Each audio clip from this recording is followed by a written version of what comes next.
بھلا جس شخص کو اس کے اعمال بد آراستہ کر کے دکھائے جائیں اور وہ ان کو عمدہ سمجھنے لگے تو کیا وہ نیکوکار آدمی جیسا ہو سکتا ہے؟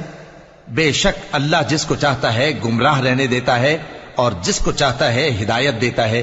تو ان لوگوں پر افسوس کر کر کے تمہارا دم نہ نکل جائے. یہ جو کچھ کرتے ہیں اللہ اس سے واقف ہے، اور اللہ ہی تو ہے جو ہوائیں چلاتا ہے، پھر وہ بادل کو ابھارتی ہیں، پھر ہم ان کو ایک بے جان علاقے کی طرف لے جاتے ہیں، پھر اس سے یعنی بارش سے زمین کو اس کے مردہ ہو جانے کے بعد زندہ کر دیتے ہیں. اسی طرح مردوں کا جی اٹھنا ہوگا. جو شخص عزت کا طلبگار ہے تو عزت تو سب اللہ ہی کی ہے. اسی کی طرف پاکیزہ کلمات چڑھتے ہیں اور نیک عمل ان کو بلند کرتا ہے. اور جو لوگ برے برے داؤ چلتے ہیں ان کے لیے سخت عذاب ہے، اور ان کا داؤ نابود ہو جائے گا. اور اللہ ہی نے تم کو مٹی سے پیدا کیا، پھر نطفے سے، پھر تم کو جوڑا جوڑا بنا دیا.